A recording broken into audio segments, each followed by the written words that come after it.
Como eu falei para vocês, agora nós vamos falar sobre o lançamento horizontal. O lançamento horizontal é aquele que vai acontecer quando um corpo ele vai partir de uma determinada altura com velocidade inicial e vai cair. Ele é um movimento composto porque acontece dois movimentos simultâneos ao mesmo tempo. O movimento uniforme na direção de X e um movimento uniformemente variado de queda livre na direção Y.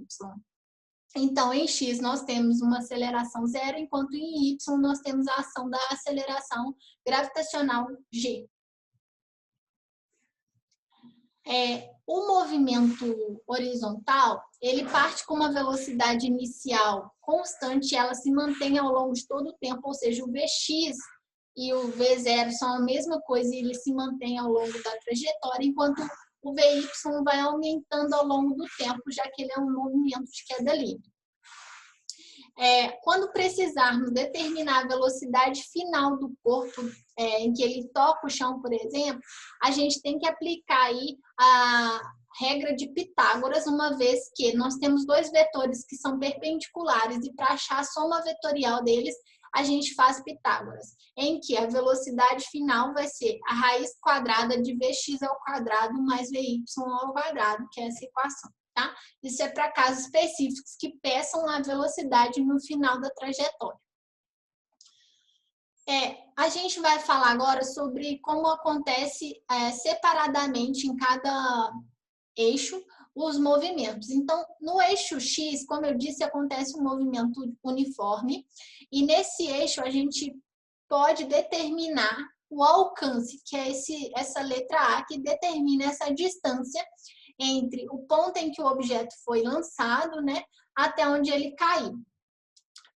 Como eu já mostrei para vocês, como é um movimento uniforme, a gente parte das equações para o movimento retilíneo uniforme basicamente, só que aqui, como a gente não tem aceleração, o Vx é igual ao V0, ou seja, a gente tem uma velocidade que é constante, né?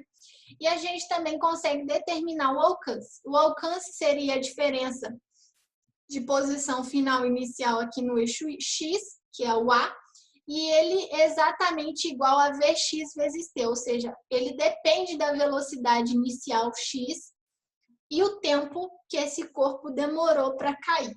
Tá? Então, essa equação é bastante importante dentro desse contexto. No eixo Y, nós temos um movimento uniformemente variado. Esse movimento é o movimento de queda livre. E a gente, partindo das equações também, a gente chega nessas duas equações aqui. Primeiro, para determinar a velocidade final, y, a gente simplesmente precisa multiplicar a gravidade vezes o tempo. Isso daqui é lá da queda livre, né?